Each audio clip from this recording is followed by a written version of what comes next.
Bonjour, au cours de cette séance, nous allons parler d'un phénomène très important en mécanique concernant les oscillations mécaniques amorties.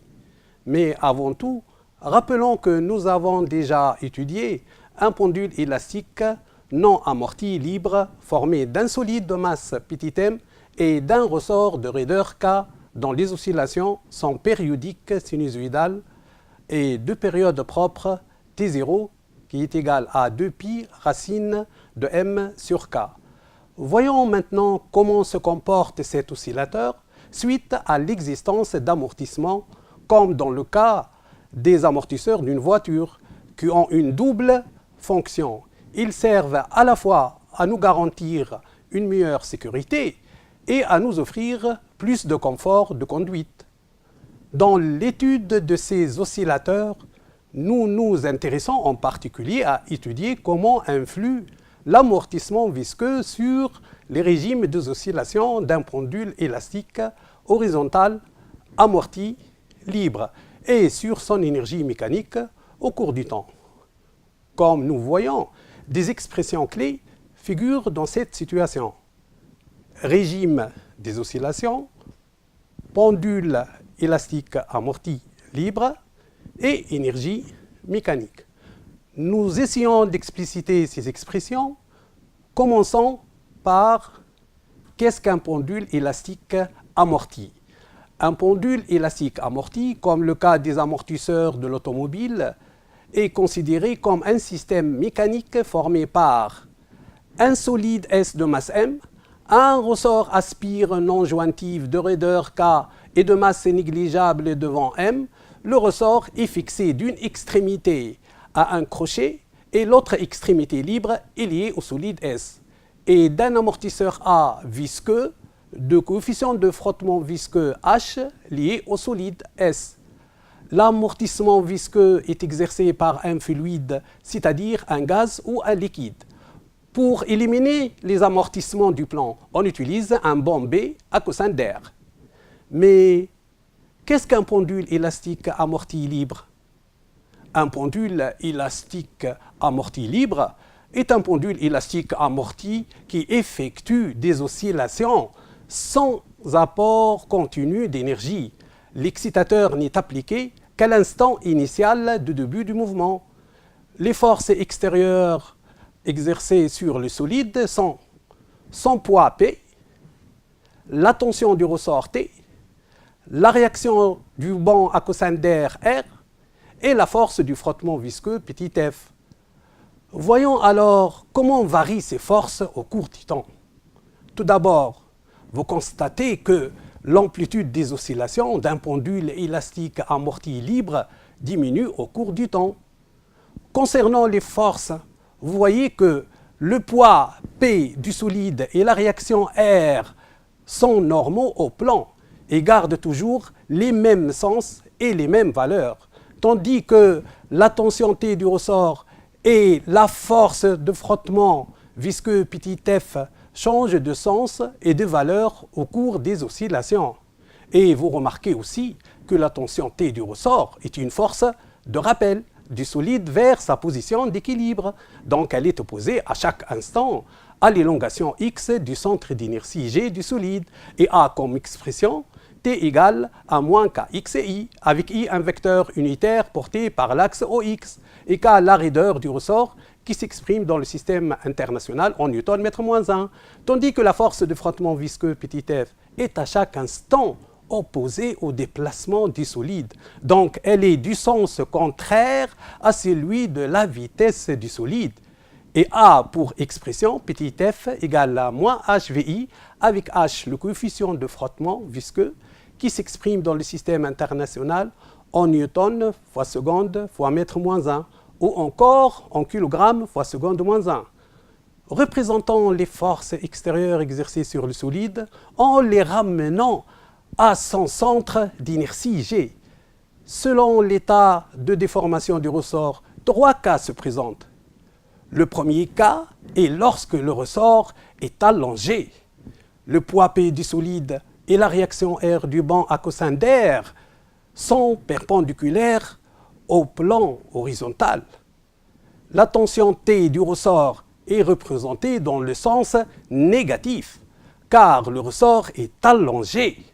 Et la représentation de la force de frottement visqueux F à un instant donné nécessite l'indication du sens du mouvement du solide à cet instant.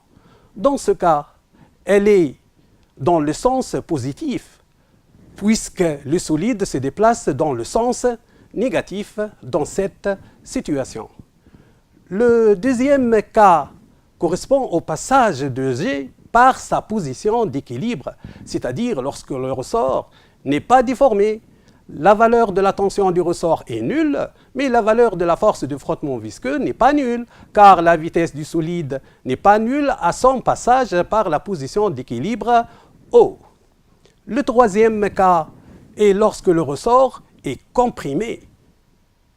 Dans ce cas, le sens de la tension du ressort T est dans le sens positif, car le ressort est comprimé, et la force de frottement visqueux F est dans le sens négatif, puisque le solide se déplace dans le sens positif dans cette situation. Mais quelle importance a l'amortissement sur les régimes des oscillations d'un pendule élastique amorti libre? Lorsque l'amortissement est faible, nous obtenons des oscillations amorties, puisque l'amplitude des oscillations du pendule élastique diminue au cours du temps. Le régime des oscillations est alors pseudo-périodique, de pseudo-période T, légèrement supérieure à la période propre T0, qu'on a déjà vue égale à 2π racine de m sur k. Si maintenant on augmente un peu l'amortissement, nous constatons que le nombre des oscillations du pendule diminue avec, bien sûr, diminution de l'amplitude. Pour un amortissement plus important, nous constatons que le pendule élastique retourne à sa position d'équilibre sans osciller. Le régime des oscillations du pendule est dit apériodique. D'autre part, plus l'amortissement est important, plus l'oscillateur retourne lentement à sa position d'équilibre sans la dépasser. Le retour le plus rapide à la position d'équilibre en régime apériodique pour une valeur critique HC du coefficient d'amortissement visqueux est recherché dans les amortisseurs d'une voiture afin de nous garantir une meilleure sécurité et nous offrir plus de confort de conduite. Après avoir étudié qu'est-ce qu'un pendule élastique amorti libre et ses différents régimes d'oscillation, nous abordons maintenant la deuxième expression clé, à savoir qu'est-ce que l'énergie mécanique d'un pendule élastique. Alors, qu'est-ce que l'énergie mécanique d'un pendule élastique? L'énergie mécanique E d'un pendule élastique est la somme de son énergie cinétique EC emmagasinée par le solide et de son énergie potentielle élastique EPE emmagasinée par le ressort. L'énergie cinétique est égale à 1/2 de mv au carré, avec m la masse du solide et v sa vitesse. L'énergie potentielle élastique est égale à 1/2 de kx au carré, avec k la raideur du ressort, et x l'élongation du centre d'inertie g du solide, puisque le ressort à l'équilibre n'est pas déformé. Mais comment varie cette énergie? Ici, nous avons trois courbes. La courbe verte représente l'évolution de l'énergie potentielle élastique EPE au cours du temps. Et la courbe orange, celle de l'évolution de l'énergie cinétique EC. Et la courbe bleue représente l'évolution de l'énergie mécanique E. Vous remarquez que l'énergie mécanique n'est pas conservée. Elle décroît en escalier et présente des paliers pour les maxima de EPE. D'autre part, lorsque EPE décroît, EC croît et vice-versa. Donc, il y a des transformations mutuelles entre ces deux énergies, mais cette transformation n'est pas intégrale, puisque l'énergie mécanique du pendule élastique diminue au cours du temps. D'autre part, les énergies cinétiques et potentielles élastiques sont pseudo-périodiques. De pseudo-période T' est égale à la moitié de la pseudo-période T. Quelle est la cause de cette diminution? Si nous appliquons le théorème du centre d'inertie au centre d'inertie G du solide par rapport à un référentiel galiléen lié au laboratoire, nous aurons P plus R plus t plus petit f est égal à ma, avec a l'accélération de g. Par projection suivant l'axe OX, on obtient moins kx moins hv égale à md carré x sur dt carré. Soit md carré x sur dt carré plus hdx sur dt plus kx égale à 0.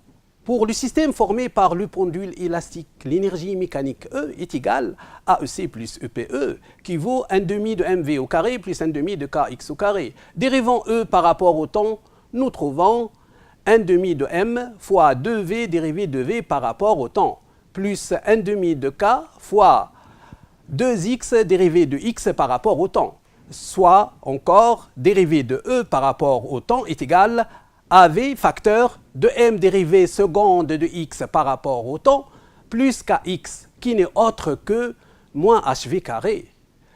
Comme la dérivée de E par rapport au temps est négative, E décroît au cours du temps, et par suite, le système considéré n'est pas conservatif.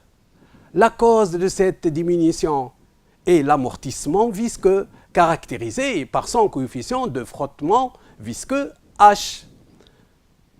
Nous avons vu que la non-conservation de l'énergie mécanique d'un pendule élastique amorti libre est due aux transformations mutuelles de son énergie potentielle élastique emmagasinée par le ressort et de son énergie cinétique emmagasinée par le solide d'une manière non intégrale, puisqu'il y a perte d'énergie sous forme de chaleur par frottement visqueux. Étudions maintenant, dans le cas des oscillations pseudo-périodiques, la courbe représentative d'évolution au cours du temps de l'élongation x et celle de la vitesse v du centre d'inertie g d'un solide de masse petit m égale à 575 grammes. Essayons de déterminer toutes les informations possibles qui peuvent émerger de ces deux courbes. Tout d'abord, nous pouvons lire à la date t égale à 0 la valeur de x à l'instant 0 de la courbe de x de t. Nous trouvons que x à l'instant 0 est égal à 10 cm qui est égal à 0,1 m. Et nous lisons la valeur de v à l'instant 0 de la courbe de v de t. Nous trouvons v à l'instant 0 est égal à 0 m seconde moins 1. Donc, à la date t égale à 0, le solide lié au ressort est écarté dans le sens des x positifs de 10 cm et lâché sans vitesse initiale. D'autre part, nous pouvons déterminer la pseudo-période t, soit de la courbe représentative de x de t, soit de la courbe représentative de v de t. Nous trouvons grand t égale à 1,5 secondes. Or, la pseudo-période est légèrement supérieure à la période propre T0 du pendule élastique. Et par suite, nous pouvons tirer la valeur de K. Nous trouvons 10 newtons mètre moins 1. Aussi, nous pouvons exploiter ces courbes pour déterminer une autre grandeur caractéristique du pendule élastique amorti libre, à savoir le coefficient de frottement visqueux. Pour cela, nous devons déterminer l'élongation x lorsque la valeur de la vitesse est un extrémum. Par exemple, un extrémum à la date t1 et nous trouvons que v à l'instant t1 est égal à 0,2 mètres seconde moins 1. Et pour x à l'instant t1, vous voyez, on trouve que x à l'instant t1 est égal à moins 1,6 10 moins 2 mètres. D'autre part, on sait que m dv sur dt plus hv plus kx égale à 0. Or, lorsque v est un maximum, on a dv sur dt égale à 0. Et par suite, h est égal, on trouve tout calcul fait, à 0,8 newton fois seconde fois mètre moins 1. Ou bien on peut utiliser comme unité kilogramme seconde moins 1. D'autre part, nous pouvons aussi déterminer l'énergie dissipée pendant la première pseudo-période. On sait que x à l'instant 0 est égal à 0 1 mètre et v à l'instant 0 est égal à 0. Et par suite, EC à l'instant 0 est égal à 0. Et EPE à l'instant 0, qui est égal à 1 demi de K x à l'instant 0 au carré, on trouve qu'elle est égale à 5 10 moins 2 joules. Et par suite, l'énergie mécanique à l'instant 0, qui est la somme de son énergie cinétique à l'instant 0, plus l'énergie potentielle élastique à l'instant 0, on trouve 5 10 moins 2 joules.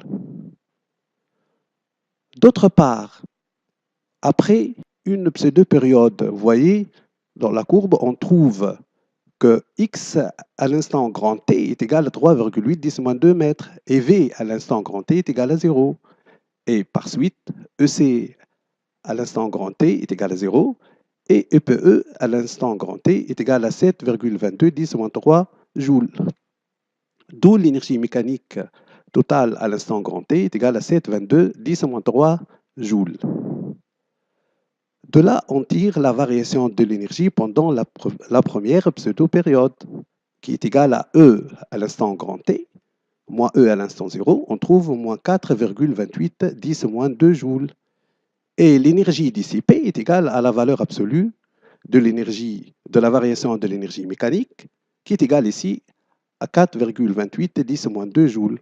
Vous voyez que la variation d'énergie, elle est négative. Donc, il y a perte d'énergie sous forme de chaleur par frottement visqueux, tandis que l'énergie dissipée, elle est comptée positivement. Vous voyez bien que lorsque l'élongation x passe par une valeur extrémale, la vitesse du solide est nulle.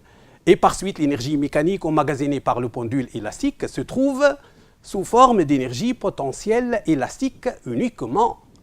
Et lorsque x est nul, v n'est pas nul. Donc, l'énergie mécanique emmagasinée par le pendule élastique se trouve sous forme d'énergie cinétique uniquement. Mais lorsque V passe par une valeur extrémale, l'élongation X n'est pas nulle à cause de la force de frottement visqueux. Et par suite, l'énergie mécanique du pendule élastique se trouve sous deux formes. Sous forme d'énergie potentielle élastique emmagasinée par le ressort et d'énergie cinétique emmagasinée par le solide. Mais cette énergie mécanique d'un pendule élastique amorti, libre, ne se conserve pas au cours du temps. Merci pour votre attention et bon courage.